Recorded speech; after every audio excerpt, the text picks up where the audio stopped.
चलिए सबसे पहले उद्घोष करते हैं, भारत माता की जय, भारत माता की जय, वंदे मातरम, वंदे मातरम। माँ सरस्वती के चरणों में मेरा प्रणाम।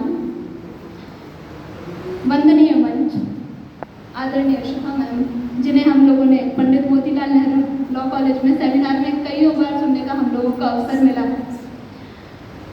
यहाँ पर पधारी हुई सभी समिति की बहनें और गणमान्य नागरिक, आप सभी को सर्वप्रथम शारदीय नवरात्रि की बहुत बहुत शुभकामनाएं। जैसा कि हम सभी जानते हैं, आज हम सभी राष्ट्र सेविका समिति के स्थापना दिवस जो कि दशहरा में हुआ था, उस अवसर पर हम यहाँ सभी एकत्रित हैं। मैं अपना विषय लेती हूँ। बात है 1936 की। आदरणीय वंदनीय मौसी जी, जिन्हें हम मौसी जी के नाम से जानते हैं, यहाँ पर उनका छाया चित्र है। एक बार जब वो शाखा में गई, संघ की शाखा में, तो उन्होंने देखा कि किस तरह से बालक व्यायाम सीख रहे हैं, राष्ट्रगीत गा रहे हैं, देशभक्ति की चर्चाएं हो रही हैं और नेतृत्व का गुण सीख रहे हैं। वंदनीय मौसी जी ने जब ये देखा तो शाखा समाप्त होने के बाद परम पूजनीय डॉक्टर हेडगेवार जी से पूछा कि माननीय, क्या मैं इस शाखा में आ सकती हूँ? हेडगेवार जी ने कहा कि नहीं, यहाँ पर सिर्फ बालक और पुरुष ही आते हैं। तो मौसी जी ने कहा कि क्या राष्ट्रभक्ति पर सिर्फ पुरुषों का अधिकार है? अगर लड़कियों को, स्त्रियों को राष्ट्रभक्ति गीत गुनगुनाने हैं, राष्ट्रभक्ति का भाव मन में लाना है, तो वो क्या करें? हेडगेवार जी बहुत प्रभावित हुए और उन्होंने उनसे कहा, मौसी जी से कहा कि अगर आप चाहें तो स्त्रियों और बालिकाओं के लिए अलग से संगठन स्थापित कर सकती हैं, संघ उसमें पूरी सहायता करेगा।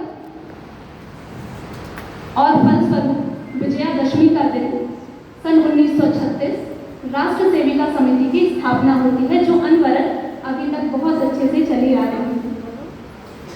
मौसी जी के विषय में एक और प्रसंग आता है। एक सेविका मौसी जी से कहती है कि सही अर्थ में नारी सशक्तिकरण क्या है। मैंने प्रसंग उनके बहुत सुने हैं, लेकिन मैं आज ये वाला इसलिए रख रही हूँ क्योंकि नारी सशक्तिकरण वर्तमान का एक बड़ा विषय बना हुआ है।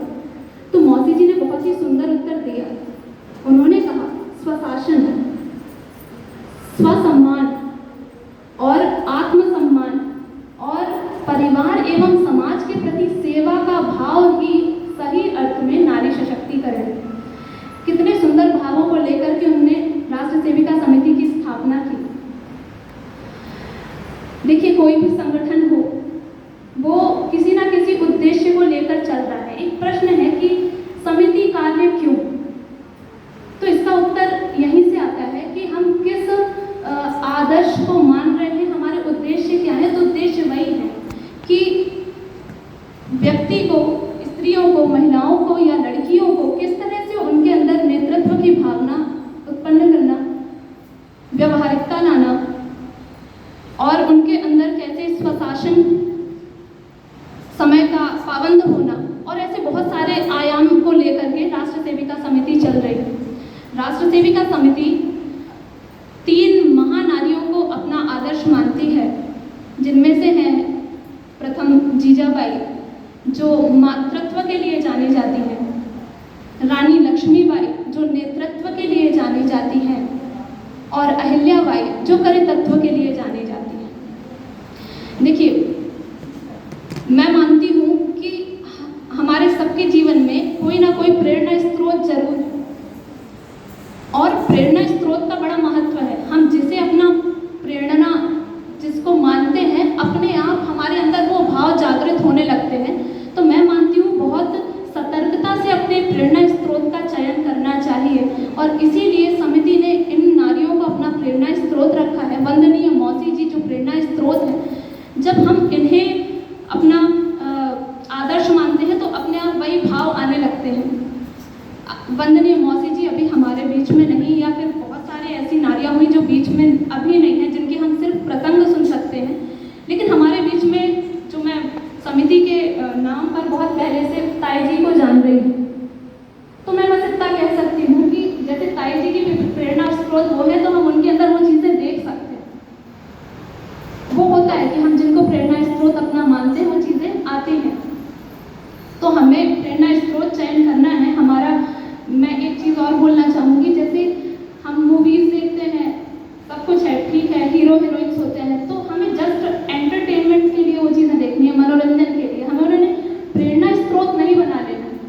स्रोत का मैंने कहा बहुत बारीकी से चुनाव करना जरूरी है। समिति, आप लोगों ने सुना होगा, संघ इस वर्ष 100 वर्ष पूर्ण कर रहा है, उसी तरह समिति ने इस वर्ष 90 वर्ष पूर्ण किए हैं। और इस उपलक्ष्य में संघ ने 5 विषय दिए हैं, पंच परिवर्तन के नाम से जिन्हें जाना जा रहा है, जिसमें है समरसता, कुटुंब प्रबोधन, स्वदेशी, पर्यावरण एवं नागरिक कर्तव्य। इन 5 परिवर्तनों का आह्वान किया है कि प्रत्येक मनुष्य को अब इन परिवर्तनों की जरूरत, आवश्यकता है। पहला मैंने कहा समरसता। समरसता का अर्थ है कि कोई भी ऊंचा नीचा नहीं है, सभी समान, सभी एक बराबर है, चाहे उनकी कोई भी जाति हो, इससे फर्क नहीं पड़ता। सबका भोजन एक साथ होना चाहिए। दार्शनिक स्थल या कोई भी ऐसा स्थल हो, किसी के साथ कोई भेदभाव नहीं होना चाहिए, सबके अंदर सिर्फ एक भाव होना चाहिए, सनातन और भारतीय। दूसरा विषय है कुटुंब प्रबोधन। हम देख रहे हैं विदेशों में लगातार ये घटनाएं आती हैं कि परिवार टूटते हैं, लेकिन भारत में कुछ कुछ ऐसा देखने को अब नया नया मिल रहा है। तो हमें थोड़ा सा अपने स्वभाव में धैर्य लाकर, थोड़ा एडजस्टमेंट कर कर छोटी सी चीज़ों को सह के बड़ी चीज़ों को टूटने से बचाना है। तो हमें बचना चाहिए कि हमारा परिवार टूटे, ऐसी स्थिति हमें नहीं आने देना है। कि हमारा विचार होना चाहिए, हमारा दृढ़ संकल्प होना चाहिए, इस पर हमें कार्य करना चाहिए। तीसरा विषय है स्वदेशी। स्वदेशी अर्थात जनरली हम इसका अर्थ लेते हैं कि सिर्फ सामानों से, तो सामान से नहीं, स्वदेशी का अर्थ है स्वदेशी भोजन, स्वदेशी वेशभूषा, स्वदेशी खान पान या स्वदेशी वस्तुएं। हमें इन सब की ओर जितना हो सके हमें इनको अपना ग्रहण करना चाहिए। इसके बाद है पर्यावरण। पर्यावरण आप सभी समझते हैं, जितना हमारे लिए सबसे ज़्यादा भी ज़रूरी है रहने के लिए, कि जितना स्वस्थ वातावरण होगा हमारा जीवन भी उतना ही अच्छा होगा। और अंतिम विषय है इसका 5वां, नागरिक कर्तव्य।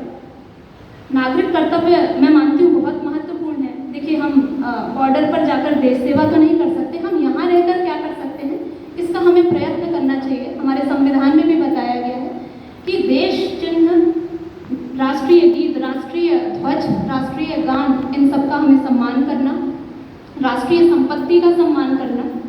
अभी हम वर्तमान में घटना हुई है नेपाल में, हम सभी जानते हैं उस बारे में कि किस तरह से नागरिकों ने उग्र रूप धारण करके सरकार की संपत्ति का इतना नष्ट किया। मैं मानती हूँ देश 40 से 50 वर्ष पीछे चला गया इस घटना के बाद। तो हमें इन चीज़ों का भी ध्यान रखना है कि हम राष्ट्र को ऊपर रखें। हमारे हित भी हित हैं, लेकिन राष्ट्र हित सर्वोपरि होना चाहिए। शाखा से बात शुरू की थी मैंने, तो मैं यही कहूँगी कि शाखा, देखिए 3 विषय पर बड़ी बात कहता है कि शाखा में जो भी व्यक्ति आएगा उसका 3 चीज़ों का विकास होना ही है। व्यक्तित्व विकास, समय अनुपालन और अनुशासन। तो मैं ये भी कहना चाहूँगी कि सभी बहनों से, आप सभी शाखा आ रहे होंगे और नहीं आ रहे हैं तो आना चाहिए। आपको अपने आप ही ये तीनों चीज़ों का आभास होने लगेगा जैसे ही हम शाखा में आते हैं। तो अंत में मैं 4 पंक्तियाँ बोलकर अपनी बात यहीं पर समाप्त करूँगी। जो वर्तमान विषय है